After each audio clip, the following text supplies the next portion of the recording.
Добре дојдовте во За или против, јас сум Љупчо Цветановски. Имам чест денеска мој гостин да биде Сотир Костов, поранешен јавен обвинител, истражител, аналитичар. Добре дојде. Добре најдов, добро вечер. Сотир, денеска по долго очекување започна можеби најчувствителниот процес судски во македонската историја. Зборуваме за судскиот процес кој што го опфаќа Пулс, трагедијата во Кочански Пулс, 63 загинати, 190 повредени. Како го оценуваш стартот на процесот кој што започна денеска? Ова е едно трик прашање, ама добро трик прашање. Ме изненадуваш. Сакав еден мал увод да давам, ама уводот ќе го оставам за подоцна. Па вака, Љупчо, пред да одговорам сепак само две реченици. Стојам на стојалиштето ден по несреќата, кога напишав колумна, а 2 дена после тоа ти бев гостин и кога реков: ова е момент кога ќе бараме правда, ама ќе бараме целосна правда, вистинска правда. Се уште сум на тие позиции. Ова е момент кога одговорноста мора да биде на преден план. Секој мора да одговора за неделата што ги направил, во случајов кривични дела. И овде стојам на тие позиции. Сега ме прашуваш нешто што ја ретко давам така брзо оценки, ама за да тргни работава, мислам, со право ме прашуваш. Државата денес покажа, особено судството, дека организационо-технички е подготвена да го истера до крај овој кривично правен настан. Моите комплименти. Атмосферата не е најдобра во текот на емисијата, ќе објаснам, бидејќи е тензична, има притисоци од повеќе страни и во таква една атмосфера не е баш најдобро да се суди, да се води процес, да се изведуваат докази, да се утврдува фактичка состојба, да се пресудува, да се поднесуваат жалби и да се дојде до правосилност. Ама оваа работа може да се подобри. Ги охрабрувам, вака, за обвинителите и судиите, добра оценка за почеток, одолеа на предлозите веднаш за одлагање на случајот, што ви се рекло, покажуваат дека имат некоја решеност, конечно принципите на кривичното право, на кривичната постапка и на судството пошироко и јавно обвинителските принципи да се спроведуваат, и мислам дека и тоа е добро. Сепак, таа оценка во целост важи за судот и за судиката говорот што го одржа. За обвинителството сум малку во недоумица. Се спротистави на одлагањето, што е добро, безпредметно, ама како да ги дадоа они поводите за одлагање. На стартот на ваков тежок кривично правен предмет, со волку обвинети, со голема штета, ненадоместлива штета, ти веднаш да искажеш дека се повлекуваш од определен број на предложени докази, одма даваш дека си во дефанзива, даваш до знаење, малку нивото на адвокатите го издигнуваш и им даваш оружје, значи метци, за да тие пукаат во центарот на нивната мета. А ги знаеме нашите адвокати какви се, тука мислам на моралот и етиката, не навлегувам во стручноста, во знаењето, во умењето и така натаму, и чест на исклучоци, и мислам дека обвинителството овде сгреши. Еве зошто. Од кои докази се откажуваат? Зошто се откажуваат? Зошто ги предложиле? Контрадикторност. Извинете, рационалност и брзина на изведување на постапката е многу помал принцип и понерелевантен од вистинско утврдување на вистината преку целосно и правилно утврдување на фактичката состојба, а претходно изведено на сите валидни докази подкрепени со факти и аргументи. И сега пазете, тие бараат откажување од докази, а судиката рече дека ќе направи се, значи да скратат постапката во време траењето, а судиката рече нема да одам да брзам, Тоа е правилна изјава за да донесам праведна оценка. Парафразирам, се изразува на малку поинако, ама ние искусните знаеме што значи тоа. Значи, вистината не бара брзање и една оценка да дадам. А 8 месеци не е бавно почнување на постапката, од настанот една тешка истрага, предистрага, истрага, претходна постапка, па истрага. Мислам дека е едно сосемо нормален период да почне еден ваков предмет.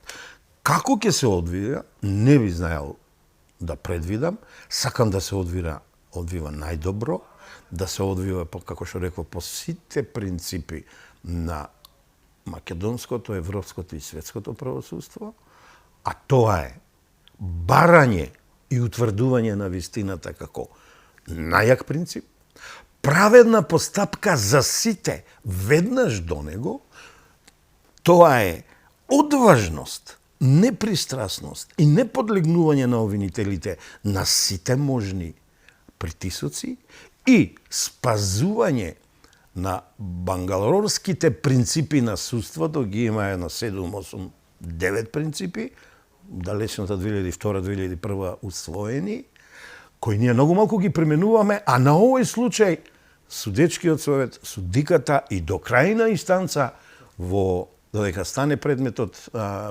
пресудата правосилна, морат да бидат спазени и мора да ги практикуваме.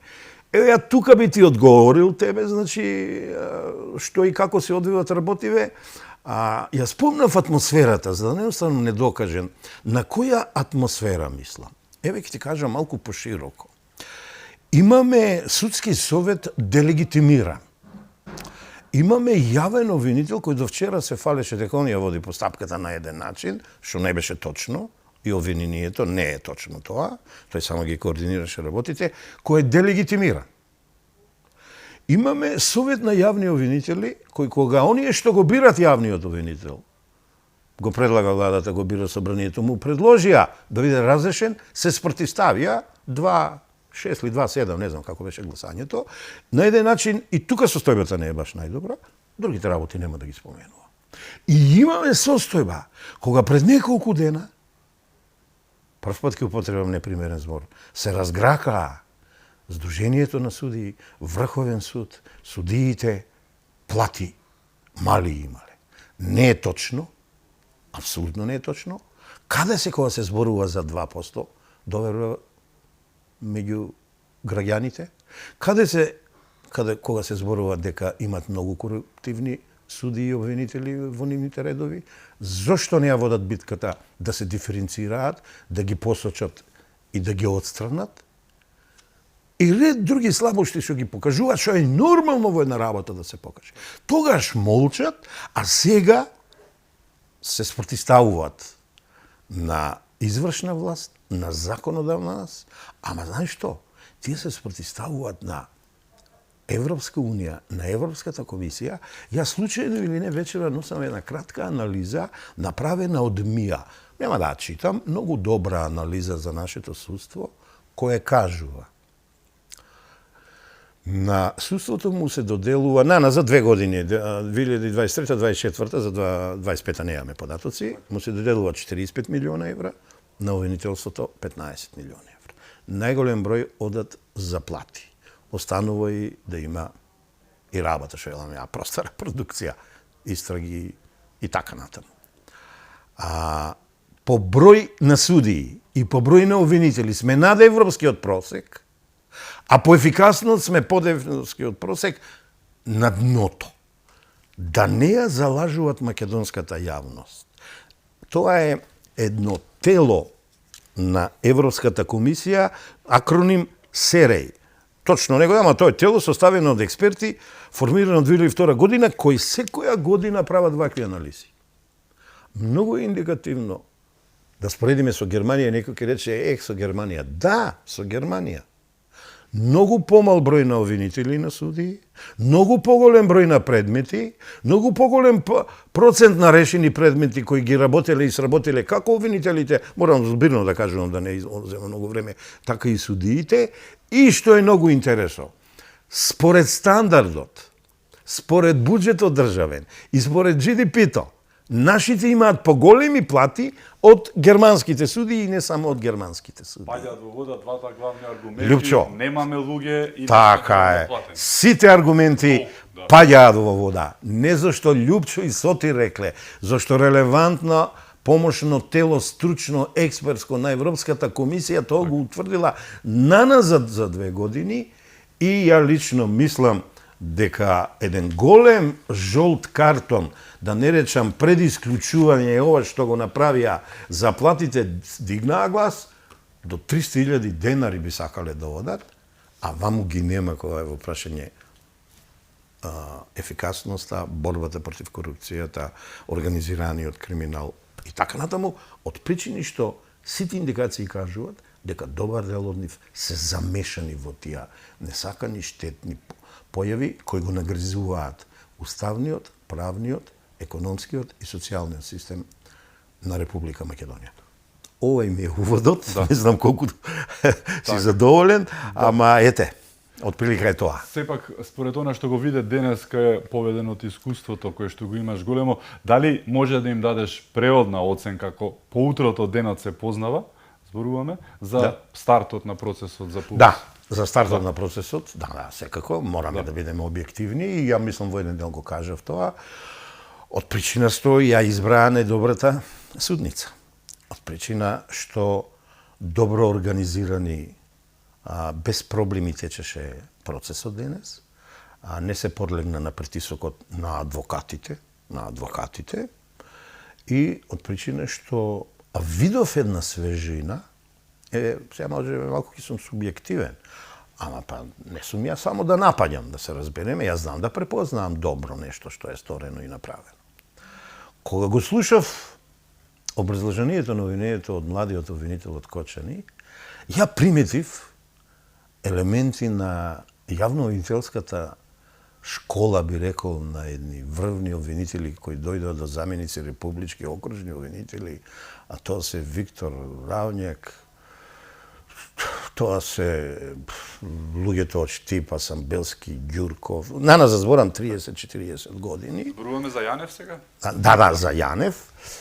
И видов дека се потрудил да збори со правен јазик, Так. да употребува законски изрази за кривичното дело и за кривично-правиот настан, да употребува метафори кои се посакувани и не видов каде залута или каде направи белја. Таа школа е, значи, на Костадинов, на Равњак, реков, на Едровски, наназад 30 години и ме радува тоа. Тоа ме радува. Сега, дали така ќе се настави, јас не знам, бидејќи ја имам примери кога ќе почнам да зборам за овие 8 месеца што се сум приметил, ја имам сериозна примедба за тимот на обвинители, ама ајде да видиме како ќе оде емисија. Ајде да стартуваме со таа приказка. Ти имаше една одлична анализа за Курир. Буквално кажано една вивисекција на сите овие анатомија месеци, и вивисекција, и фактографија. На она што се случуваше на целиот процес. Една од главните забелешки ти е тоа што трите обвинителства, односно 3 обвинителства го водат, имаат предмети за пулс. Зошто е тука проблемот? Дали ова повеќе мајки, килаво дете? Сосема си го право. Убава метафора. За жал. Многу мајки килаво. За жал. Тука ќе бидам само критичен.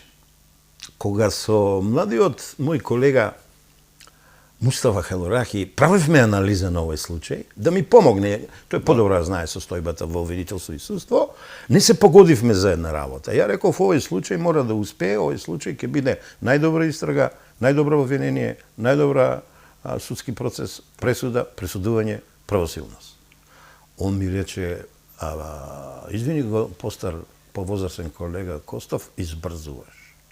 И прв ми соопшти поделбата на делото, водење на постапката јавно обвинителство тогаш Кочани, а сега Скопје, ќе кажеме зошто е Скопје, и организиран криминал. Так. Сега имаме и трето јавно обвинителство, пак Кочанското, кое веќе не е стварно и надлежно за овој предмет, ја води пред истрагата за УЈП, за началниците и за службениците, 4-5 ги има, кој произлегува од една истражувачка историја и од една лага на јавниот обвинител Коцевски. Лјупчо, јас кога го видов ова третово со УЈАП, со истражувачката сторија, и лицемерието на Коцевски и манипулирањето со докази и лагата на јавноста, ја му се јавив на телефон на Хадораки и му реков, колега си бил во право. Јас се повлекувам и го менувам ставот. Тој осети на своја кожа. Ама добро, Коцевски, да. Цветановски, нели? Така, ама не сакам тоа да го зборам, не сакам, а иначе сосема си во право. Види се вака. Кривичното дело е феномен кривично правен, кој има време на случување, место на случување, извршители и услови на извршување.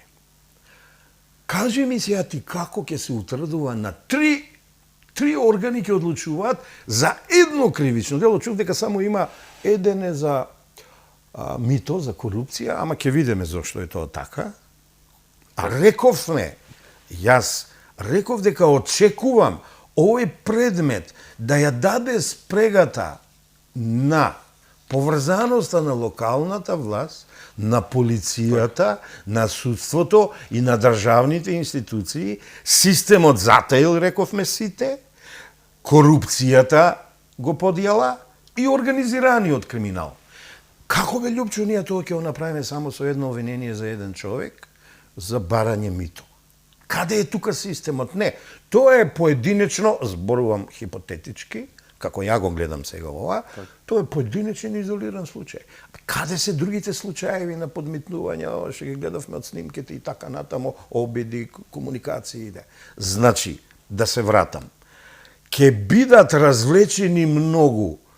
Времето на извршување на кривичното дело го развлекле во 13 години. Местото на извршување на кривично дело, самите извршители, начинот на извршување на кривично дело, ќе ти утврдуваат три јавни обвинителства, уствари едното се дуплира. Так. Кочанското. Сега е Скопското, ќе објаснам зашто е Скопското. Што правиме ако едното обвинителство во едниот предмет пред судот утврди нешто, овие докази, сега сака да ги повлечат под услов, ако ги повлечат.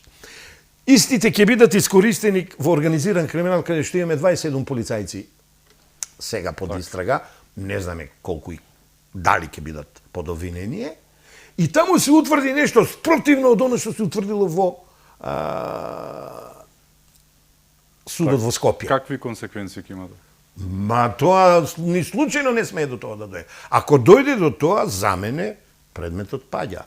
Паѓаме на испит и јас вака велам.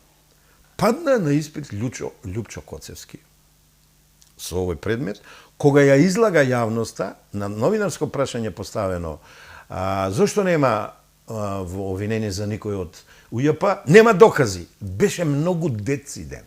Кога го открија дека тој располагал со докази, не ги употребил, тој веќе, ние затворивме истрагата, ние уште имаме истрага. Ало, може јавноста нестручна да лажи, мами, мене не може и тие има и од мене, над мене професорите, јаките теоретичари и практичари, подобри од мене, што одма го прочитаа. Тоа е лицемерие, тоа е манипулирање со докази, казниво дело е, и тоа е класично лажење. Ви се молам, таков обвинител на Република Македонија не ни треба, подхитно треба да биде човекот сменет.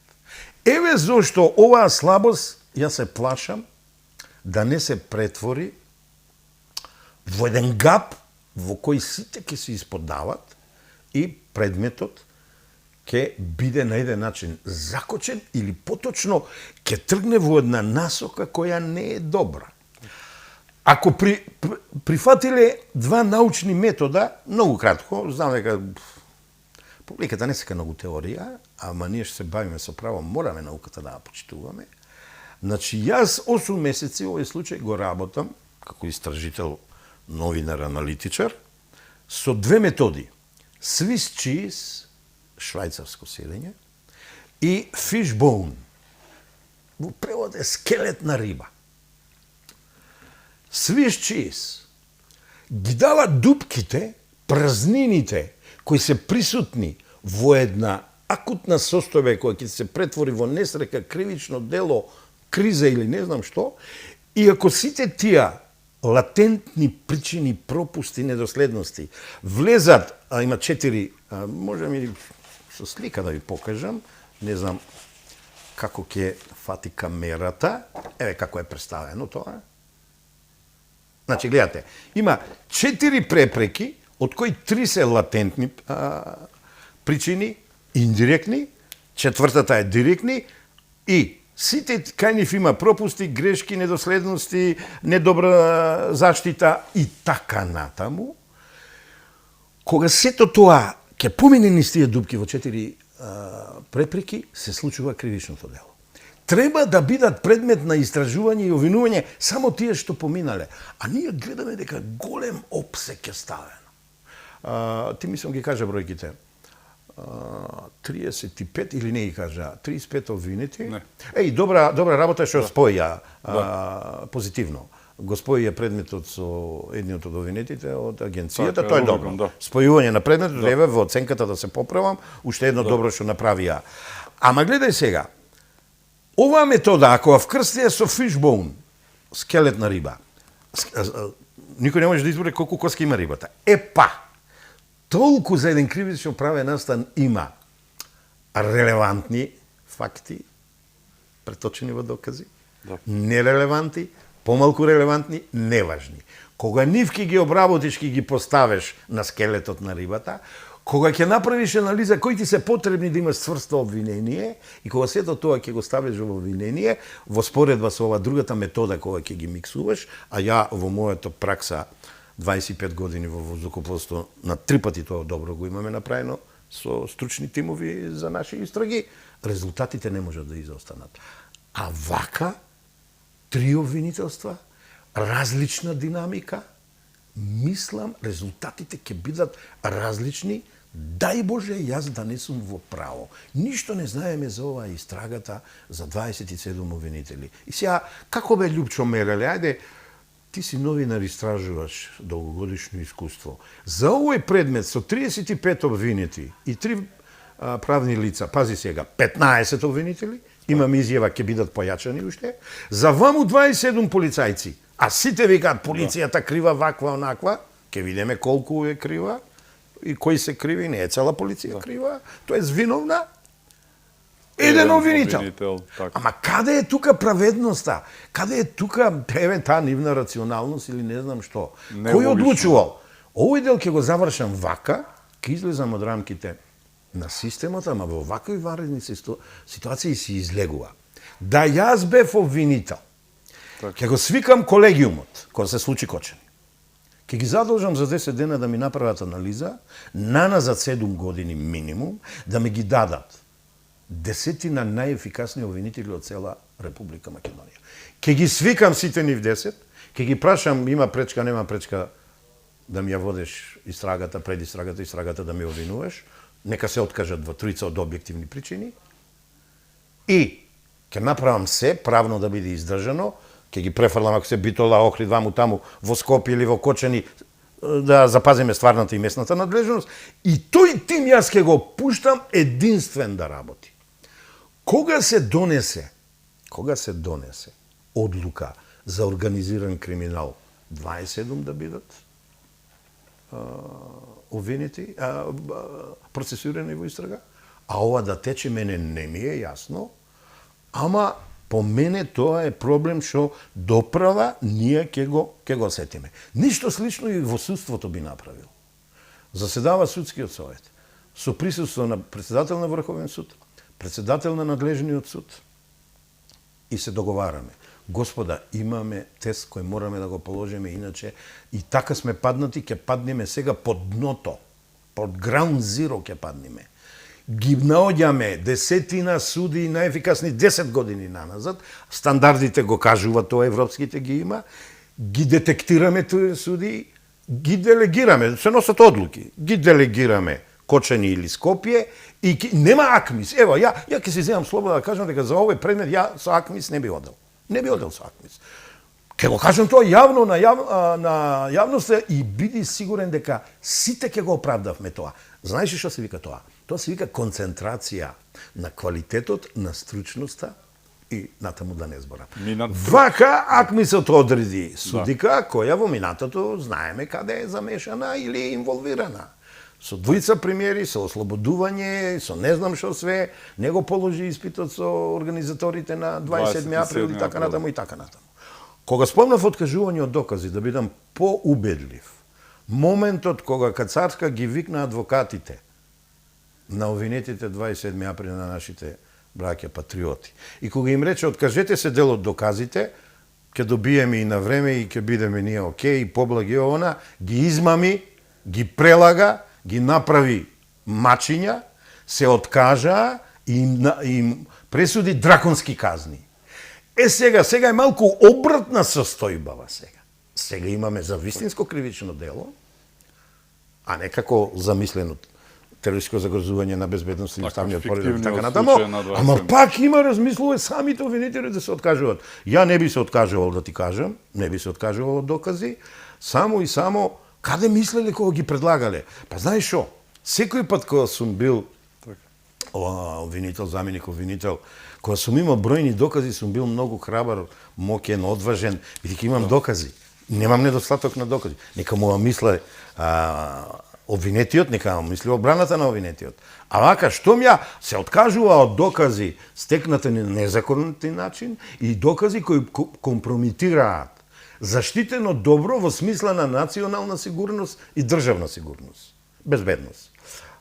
Ја од такви докази поднесени, а сега желба да се откажам, не би се откажал и им советувам на обвинителите да се откажат од оваа работа.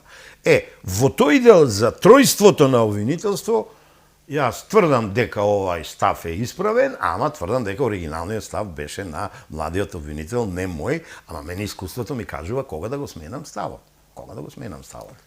Не ми е јасно зошто 3 месеца се проценуваше обвинителниот акт. Не ми е јасно, да бидам искрен. Тие тројца суди ги наведов, ја не сакам сега да ги споменувам, затоа што, ето, се изгуби не драгоцено време, ама се изгуби време. Истрагата солидно време се спроведуваше. Истрагата може секој пат да продолжи. Лјупчо Коцев е во право за тоа, ама знаеш ли кога да продолжи? Кога нови докази ќе излезат, моменти, индиции од самото судење, и се проверуваат. А вака он ги скрил, он ги манипулирал, па вика ние им ги дадовме на сите. Па тука излезе вистината од им ги дале на одбраната, паметни адвокати ги доставиле до новинарите, новинарите ги направија во една симпатична истражувачка новинарска сторија. Малку погрешно време со други мотиви, да не се лажеме и испадна... Сега ги знаеме и кои се тие новинари и се, ама за овој случај обвинителот е фатен на дело инфлагранти, го велиме ние, дека манипулира, дека е лицемер и дека мами. За мене тоа е добробитта. Но дали еве Сотир, да, овој случај не може да кажеме за среќа, не дај Боже, но го спаси Коцевски. Беше започната процедурата за негово разрешување, се случи пожар од трагедијата во Пулс, владата излезе и рече се откажуваме, буквално кажа и премиерот, се откажуваме од разрешување, премногу е осетлив, чувствителен моментот, го остави. Сега, дали истиот случај кој што му ја спаси во наводници кариерата, сега и му ја уништува затоа што тој се покажа несоодветен на моментот и на позицијата, затоа што еве со ова што го кажа, а тоа и ќе продолжи, претпоставувам, тој покажа дека ја утна работата нафрлајки со тоа и љага на истрагата, да не се лажеме, нели? Но еве покажа дека не треба да биде таму, дали е ова доволно да се тргне. Марко Зврлевски го тргна за 1 месец, ама тој беше лошиот ВМРО-вец, овие живот што носеа дојдоа тогаш, нели? Па целата таа ука бука ја снема, а сега од петни жили се бори и СДСМ и сите да го остават затоа што знаеме зошто се таму и тој и оние црните овци во судско обвинителската фела. Но еве, време ли е да се разреши? Времето е поминато. Да. Значи, помина времето, поминаа изборите. Денеска го видовме Лјупчо Коцевски во судница? Не.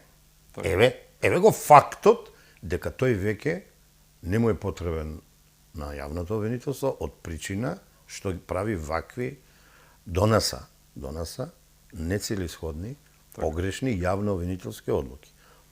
Наместо да гони криминал, он си ги гони своите обвинители. Сакаш дисциплински, сакаш кривично. А ја колку посакувам тие двојца обвинители да беа во случајот. Ја ќе потпишев дека обвинението обстанува 100%. Ама добро, тоа е тоа. Значи, Коцевски за мене веќе е минато на македонското правосудство. 3 работи изнесувам, стојам зад нив, го повикувам. Да, ова може би не треба, ама го повикувам на една дебата да видиме дали ја претерувам кога кажувам дека тој манипулира. Најбитно е манипулира со доказите, иначе тоа лага, лицемерие, знаеш, и се докажува и не се докажува. Так. Ама манипулирањето се докажува.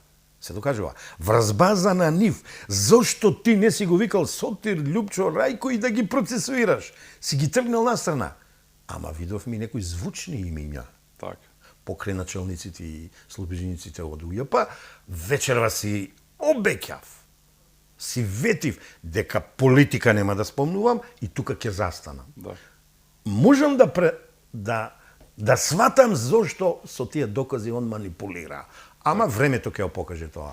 Лично мислам, бидејќи нема да влезе да даде отказ од функцијата и да испадне доследен, барем во последните минути од својата јавно-обвинителска кариера, подхитно, а негде до средината на декември, тој треба да биде разрешен. Добро за обвинителството, добро за случајот, добро за правосудството. Имаме уште теми за отворање, ќе зборуваме за случајот Пулс, ќе зборуваме за профилот на обвинетите, за фазата на постапката, за екипата која што е, каква што е, за тертипот по кој што е направен обвинителниот акт кој што ти го критикуваше. Со нас е Сотир Костов, се враќаме веднаш по кусиот блок реклами, останете со нас.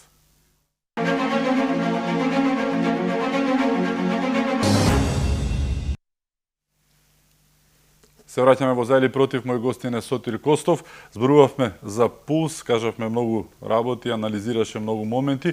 Еден момент кој што ти го примети во на анализа за Курир, дека обвинителниот акт е направен по некој си така старообвинителски терк. Да. Зошто? Да. Сега ќе ти кажам, го анализирав пред X години обвинителниот акт за 27 април и јас сум единствен кој каже колку илјади зборови има, колку сврзници, се во една реченица. Овој чудно досега не можам да го набавам, ќе го набавам, ама од она што новинари кои се вични да го набават, што даваа по тие порталите, Так. она што видов, едната верзија е 160 страни, другата верзија е 117 страни. Која и да е точна, тоа е застарен тип на обвинителен акт.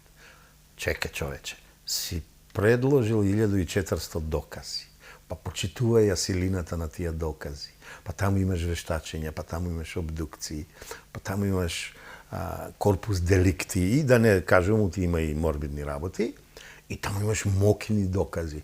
Па дај бре, направи нешто модерно, кратко, јасно, концизно, по онаа формулата на КИС. Направи краток обвинителен акт, сите да ти речат браво. Гледам дека по стариот терк е правен. Ова денеска што образлагаше, тоест го образлагаше обвинителот, е за поздравување. Ама она за обвинителниот акт, ја мислам дека е многу гломазе, кога ќе го исчитам, ќе ја дадам дефинитивната оценка. Кога ќе го исчитам. Ја не сум го исчитал, парцијални делови, па врз база на нив носев заклучок привремен, ама самиот збор сега, пред самата емисија се консултирав со еден пријател, вика 160 страни е. Ути во недумица, 117, еве нека и 117 страни. Голем обвинителен акт. Тоа е гломазен обвинителен акт. Самиот ти даваш да те фаќат на празнини. Ева, ние велиме на заперки, на точки, на интерпукција, и ова и она. Не. Тука за мене има една празнина, една приметба за обвинителниот акт, ама ајде, да речиме, тоа е формална работа, иако не е формална работа, многу е битно што е напишано и како е напишано. Ме плаши растегливоста од 13 години, каде што за 13 години ти треба да споеш на 35 луѓе, на 3 правни лица, време на извршување на кривично дело, место на извршување на кривично дело, начин за извршување на кривично дело, услови на извршување, оној тесен контекст ние што го велиме. Љупчо, Па ти не си свесен колку е тоа тешко. Па тоа е, може би граничи, не велам невозможна мисија Mission Impossible, него може би граничи со невозможна мисија. Па тука кога ќе почнат адвокатите, па да се фаќат за ова. И сега пази, еве, делумно може би и целосно ти одговорив, ама ај вака да прашам. Каде се делата за подкуп? Само едно било. Каде се злоупотреба на службена положи и веќе тоа дело него е сапиме, се плашиме од него. Каде се фалсификатите? Па тука имаш еден ал фалсификати имаш направен. А фалсификатот па е со измама. И да се тешки за таа спојка од две кривични дела во кариерата, која сум обвинуван, било најтешко да докажеш. Ама се докажува. Па толку сертификати се дадени, толку одобренија се дадени, толку фалични елаборати се признаени како валидни, а зошто не ги обвиниле за тоа кривично дело каде што многу лесно ќе го докажеш? Значи имаш место на извршување, време на извршување, извршител на кривичното дело, одма ќе го ставиш под битието на кривичното дело, твоето действие на извршување, а вака 34 луѓе кои меѓу себе не се познава. Значи тука малку ми мириса, ја збркале работата, нели, она злосторничко здружение, тоа е друго. Ама ова така ми личи, како овие 34 луѓе да се договориле, а апсолутно тука нема договор. Тука има секој во својата област со чинење или нечинење го сторил кривичното дело, ама не само основното, загрозување на општата безбедност од 3 до 20 години. Дали оделе ради висината на кривична казна, не знам на што оделе, мислам лоша проценка.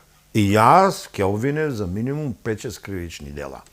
На јавноста ќе дадам сигнали дека јас со овој предмет ќе имам два бенефита.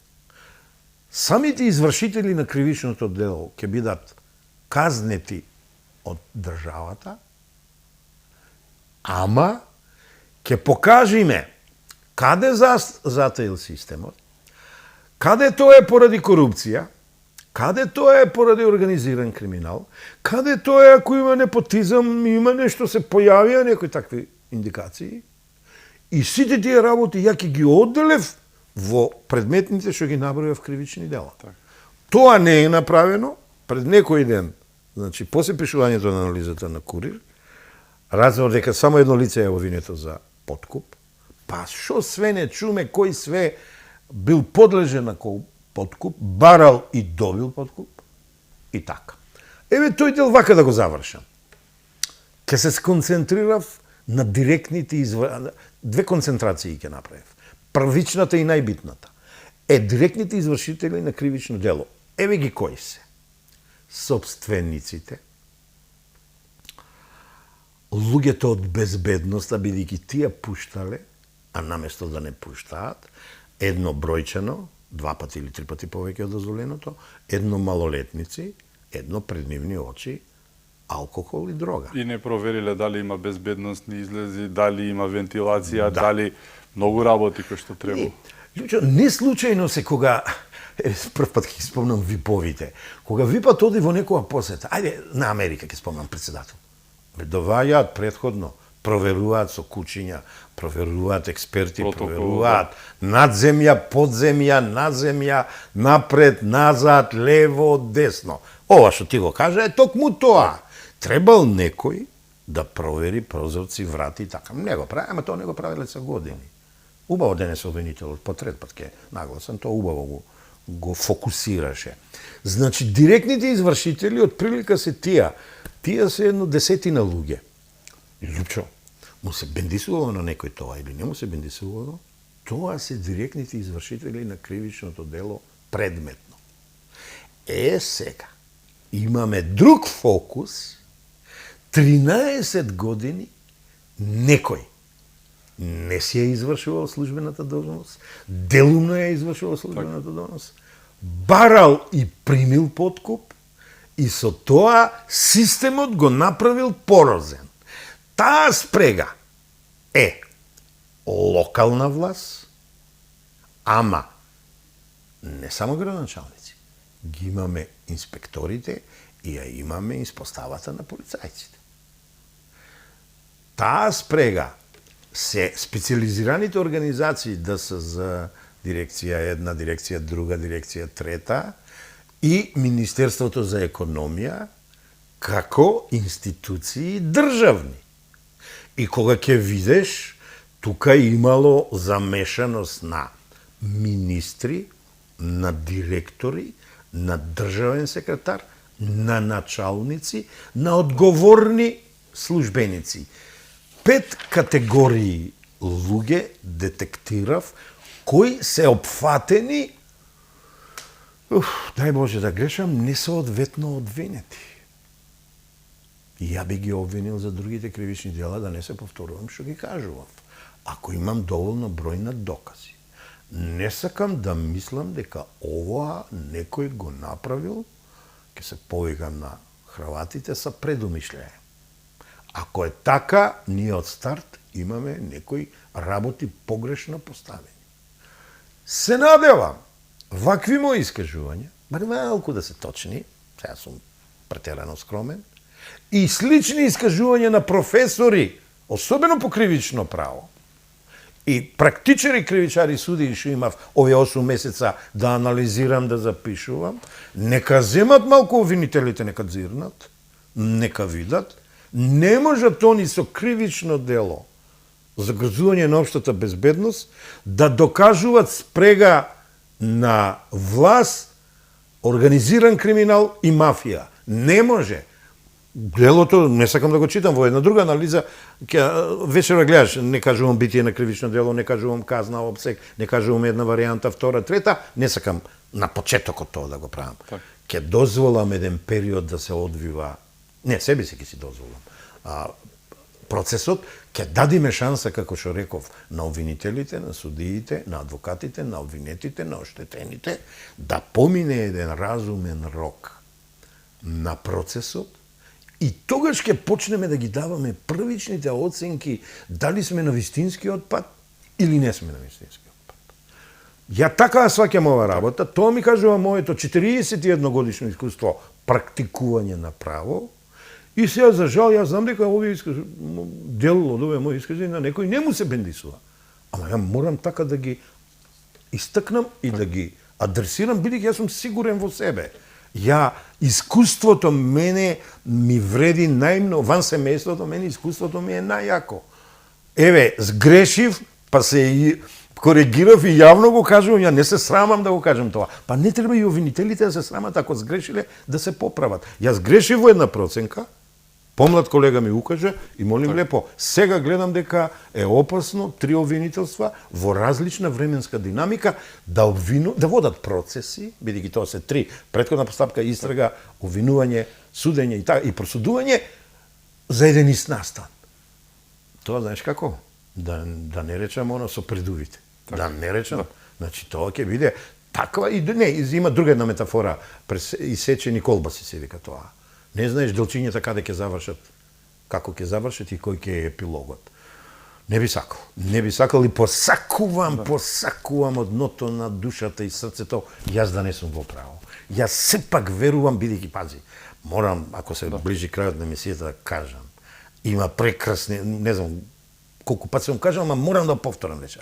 Има прекрасни обвинители, стручни, објективни, способни, докажани. Има прекрасни судии, истото важи и за нив. Има морални адвокати. Само тие се во многу мал број, морам да кажам. Мораме да веруваме во нив. Зошто за адвокатите не е слободна проценка кој како ќе биде ангажиран и како ќе се однесува, молим лепо, али за судиите, обвинителите ја ги кажав како ќе ги бирам. Ајде да веруваме дека ја не сум во право.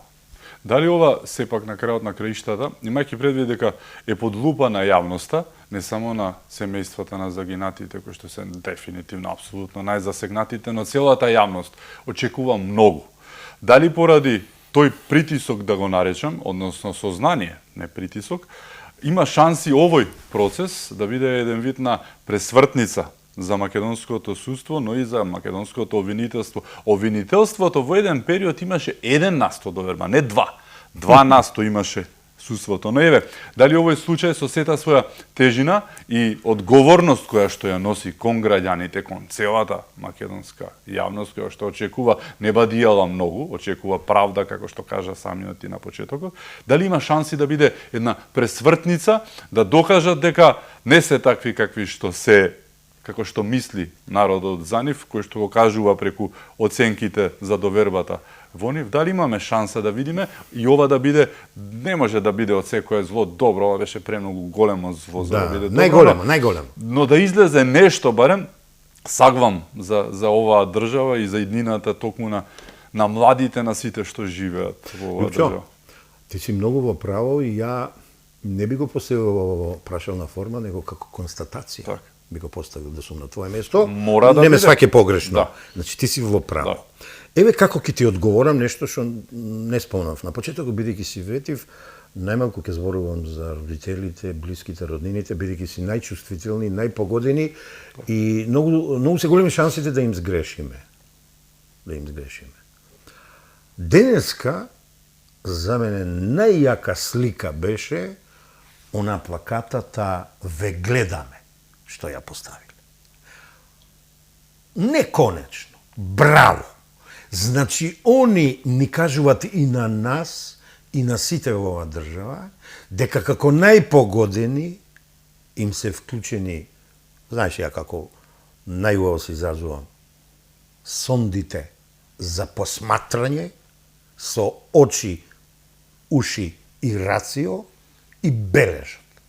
Само очекувам, не можам да им предлагам, немам таква храброст, очекувам да се трпеливи, да видиме ке има ли грешки, а на новинарите можам да си дозволам да ги советувам, како што денеска коректно известуваа, нека продолжат така до крајот да известуваат, а не да избрзуваат во добивка на брзината на информацијата, да губат целината, да вадат од контекст и да прават сензација. Не, овој случај не смееме така да го направиме, многу ќе одмогнеме на сите стейкхолдери, учесници, па и на самите нас.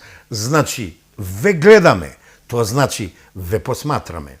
Кога јас посматрам некој правен феномен, и јас прво анализирам, па ја доаѓам до наод, па тој наод ми помага да направам мислење и врз база на тоа наод и мислење ја давам заклучоци, ме каниш ти или некој твој колега или колешка и ги изнесувам. Тоа денеска мислам свесно,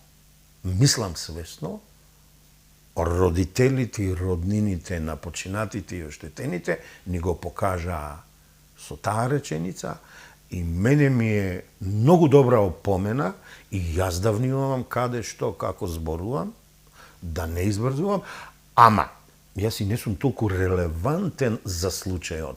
Тие што се најрелевантни за случајот, да внимават како се однесуваат во судницата, надвор од судницата.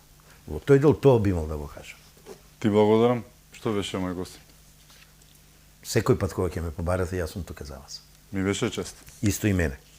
Благодарам и вам што бевте со нас и имајќи предвид се што се случува околу нас, чувајте се многу и да сте ни живи и здрави.